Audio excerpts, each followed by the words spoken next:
今回の産業まとめ。軽空母への予算削減、100分の1に。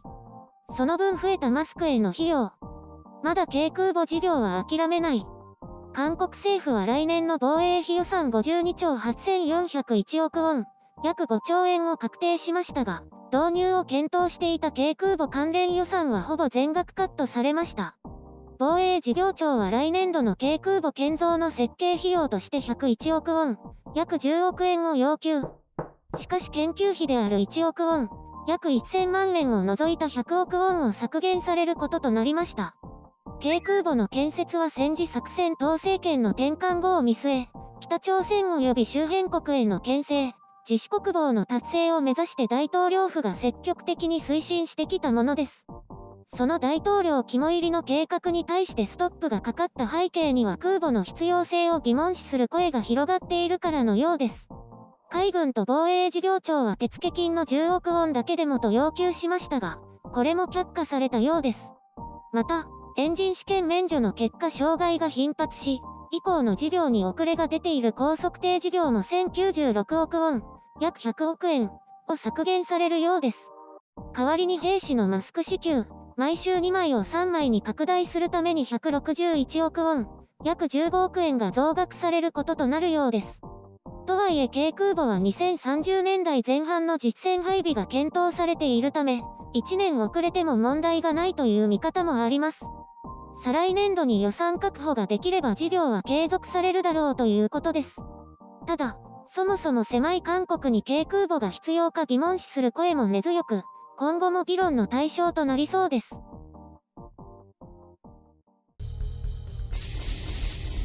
編集所管。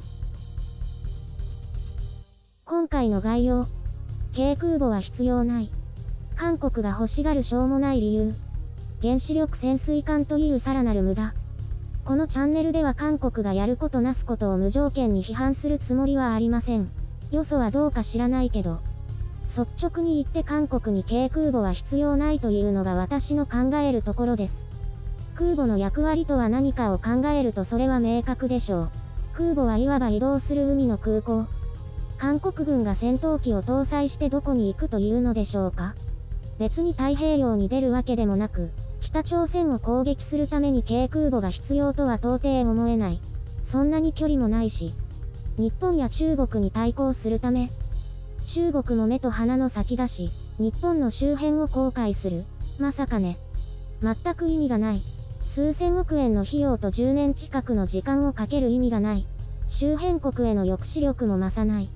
ではなぜ韓国は軽空母を配備しようと考え始めたのでしょうか。私にはいくつか思い当たることがあります。言っておきますがとてもしょうもないことで、皆さんは鼻で笑うでしょうが、推進派は本気です。一つ目は中国が空母を建造し、世界の海へと出て行こうとしているため、それへの対抗意識です。二つ目は日本が出雲を軽空母に転換すること、それに対する猛烈な対抗意識です。笑っちゃいますよね。でも本気で実用性を無視して対抗意識だけで作ろうとしているわけです。はっきり言ってそれ以外に理由がない。もはや造船業も再編が終わって VIP3、今や VIP2 は回復基調。国が発注して救済する必要は全くないわけです。救済するなら中小への発注でしょうね。推進派も心の奥底では無意味だと分かっているはずです。そして膨大な時間とお金の無駄遣いです。それでも中国や日本、まあ特に日本ですね。それらに取り残されてたまるかというくだらないプライドのためだけです。韓国国民はこれに対して真剣に考えて阻止しなければならない問題です。とんでもない話です。もう一つ韓国軍、いや、韓国海軍には無駄な計画がありますね。原子力潜水艦です。これはムン・ジェイン大統領の選挙公約に掲げた戦力増強事業ですが、こんなものも全く必要ありません。それなら原発事業を止めるなというのも一理あるでしょう。また、世界の核不拡散の流れに完全に逆行しています。実現には米国が核燃料の供給に同意する必要がありますが、もしこれを許可すれば日本も当然黙っているわけにはいきません。戦力増強に関して様々な理想を掲げるということについては否定しませんが、あまりにも非現実的で非効率的です。無駄にお金を投じて周辺国の緊張を高め、軍拡競争を引き起こそうとしているだけという結果になりますね。正直この2つの事業が行われなくても大きな批判を浴びることはないと思います。むしろ有効な場所に予算を投じるべきでしょう。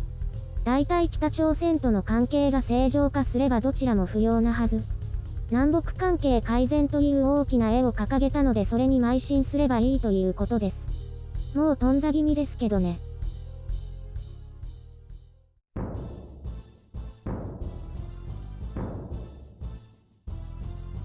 空母って大きな船ってことですよね。あの飛行機が乗ってる。そうです。滑走路付きの大型船で離着陸ができるわけです。なので海を移動する空港ということです。へえ、すごいね。どこにでも行けるってことですね。そうです。なのでどこかに戦闘機を連れて行く必要がなければ全く存在価値がないわけです。韓国は近くしか行かないですよね。遠くに行くとしたら国連などの派遣依頼でしょうね。それについては費用をかけて空母と戦闘機を動かす必要はないでしょうね。国際貢献ってことですか？そういうことです。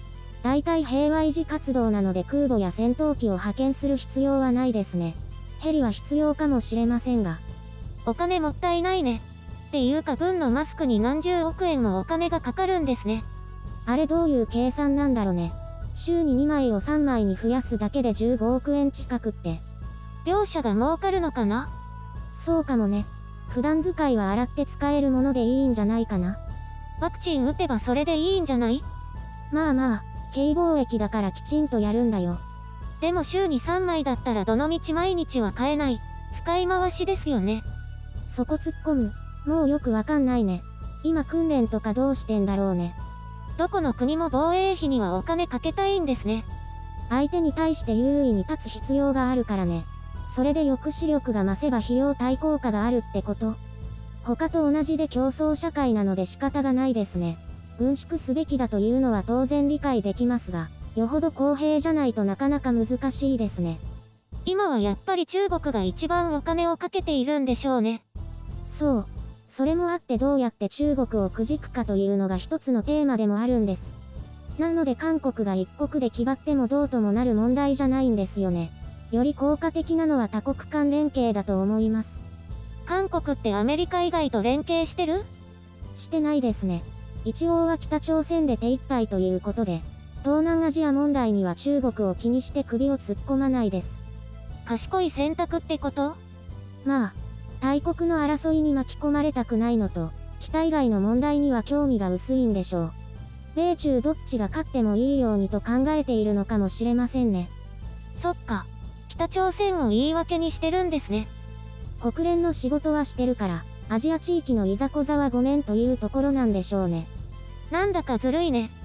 おとぎ話のずる賢い動物みたいだね。それって最後に罰を受けるんじゃ？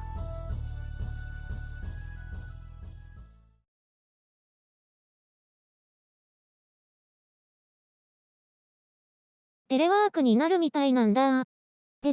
とうとう本当に。そう。だからそろそろいろいろ準備しようと思って。でもそのうち感染者減ってきて、やっぱりやめたってなるんじゃない？それはあるかもだけど、ちょっとお部屋を片付けたりテレワークグッズを買ったりしようと思って。テレワークグッズって何？今更必要？お家で快適に過ごすために必要だよ。何がいるの？着る毛布。それってあるの？私もちょっと探そうかと思ってたんだけど。あるみたい。じゃあ先にゆるりんに買ってもらおうかな。なんで私が先なのよ。白雪さんが買えばいいじゃん。ほら、どうなのか感想聞いてから買いたいかなって思って。それはお互い様だよ。私はこの前洗ったふわふわ毛布でなんとかしのいでいるから先に買いなよ。私も秋まで使ってた毛布にくるまってるからゆるりんに先に買ってほしいな。じゃあじゃんけんで決めよう。じゃんけんぽい。うわ、イ負けた。エーイ。じゃあゆるりん買ってね。どれに目をつけてたか教えて。わかった。後で送る。でもこういうのって堕落するよね。かもしれないね。そのまま寝たりして。風邪ひくよ。多分ひかないと思う。今も毛布1枚で寝たりするけど全然平気。そうなんだ。楽しみだね。当たりを引きますように。